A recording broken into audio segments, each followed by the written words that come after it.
Even if you've never been a part of a scouting organization, you probably know that the Scouts' motto is always be prepared. Now, I found a lot of times, though, as a Cub Scout, that I was learning to be prepared for all sorts of situations that I never encountered. So we can think of scouting as being this opportunity to always be prepared, to learn to be prepared in any situation. But I think that a really great example of preparedness is a mother's purse. I mean, think about it. Maybe even your own mother's purse. I know my grandma, when we went to church, she always had a stick of gum that could help us through a really long sermon. My mom, she always had a Band-Aid or a breath mint, a little tiny flashlight. I mean, whatever you needed, it felt like she always had it. What about your mom? I think of my wife. I think she really takes the cake because she's always prepared for the specific outing that we're on times 7, because there's 7 of us. And she's thinking about what everyone is going to need. My son just had a birthday, and we had a camping theme for his presents, and we did a whole little camping trip in our backyard. And so we've all been thinking about, what does it mean to be prepared in these different situations? As a part of that, I started carrying a packable jacket with me. And just last week, the rain clouds started to roll in. We were at the park, and I was able to take out that jacket. And miracle of miracles, my wife hadn't foreseen that it might rain, and I was able to give her that jacket. It feels really good to be that guy or that gal who is prepared not only for yourself, but also for others. We're going to look at a story that Jesus told that tells us, though, that sometimes we can't be prepared in every way for everyone, especially when we start talking about spiritual preparedness. So Jesus' parable or story about always being prepared, you'll find that in Matthew 25, verses 1 through 13.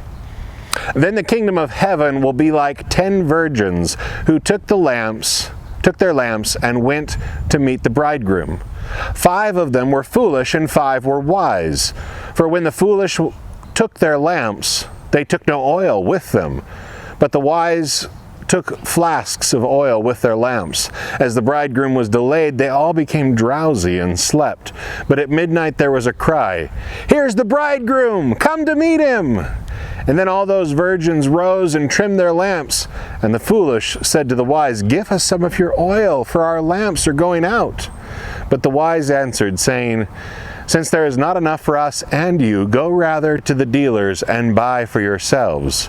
And while they were going to buy, the bridegroom came, and those who were ready went in with him to the marriage feast, and the door was shut. Afterward the virgins came also, saying, "Lord, Lord, open to us." But he answered, "Truly I say to you, I do not know you. Watch therefore, for you know neither the day nor the hour."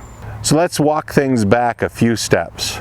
Start with the basics. What is a parable? A parable is a story that's told to reveal a spiritual truth. Now that can include a lot of different types of stories. Sometimes there's this desire that we have to read almost everything in the Bible as a deep allegory in which every single word carries a hidden truth. But I want to remind you that Christianity is a religion of mystery, but it's not a religion of secrets. The mysteries of Christianity are revealed to us by the Holy Spirit. But most of Jesus' parables are actually designed to communicate difficult spiritual truths using everyday situations. And this is one of those parables. For millennia, people have been trying to suggest different things that the oil mentioned in the parable could be.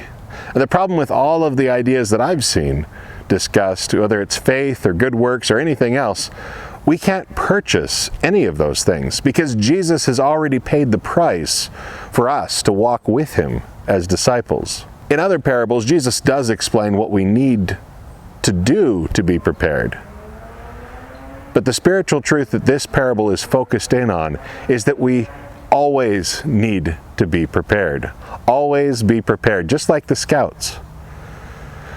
The second thing that I want you to understand about this passage before we get into our question for today is that the event that Jesus is describing here, he's talking about a wedding, but it's in a different cultural context than we have here in Medicine Hat or in North America, really. The text describes these 10 women as virgins, and the purpose here is to communicate that these women are in the same life phase as the bride. They're close relationally. They have a close relationship with the bride. And so these 10 women have been asked to light the way when the bridegroom comes after dark to bring the bride to the wedding feast. Very similar to bridesmaids in a wedding that you might attend today. So they're standing with their friend, the bride, to witness the closing of one chapter of life and the beginning of next. This is a big deal. So before the wedding party proper, all of the bride's friends would gather at her house and wait for the bridegroom to come. It was a bit of a pre-party. Really, something that's important to understanding this passage, though, is noting that it's very common for the groom to be late. In fact, if the groom wasn't late, that communicated to everyone that the bride was not valued. See, the groom was often late because he was negotiating a dowry for the bride with his new in-laws. If the groom wasn't late, it was taken as a sign that the bride wasn't valued by the groom or by the in-laws, by her parents. The foolish bridesmaids apparently don't value their friend as much as the wise ones. They have just enough oil for a short time. Jesus says that they didn't bring any extra oil. But the thing is, it went on longer. He was later than any of the bridesmaids anticipated. No one was completely prepared. But 5 of the bridesmaids at least had brought extra oil, and they had just enough oil. Not enough to share. So we've looked at some of the ways that the unpreparedness of the foolish bridesmaids tells us about their relationship with the bride and the groom in that cultural context of the first century. But what were some of the other things that unpreparedness might tell us about the relationship between these two people?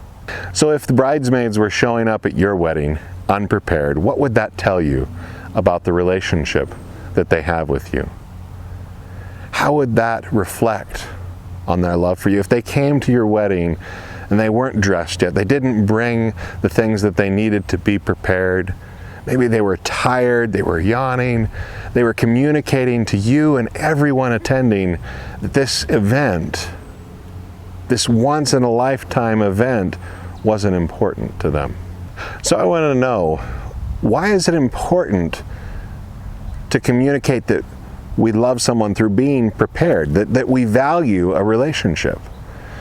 What is the difference relationally between the wise and the foolish girls in the story here? What's the difference between someone who's prepared to meet Jesus and someone who's not prepared? Let's hear some examples from our own lives. Leave a comment below or email me, weston@gracepoint.ca. I'm looking forward to hearing from you.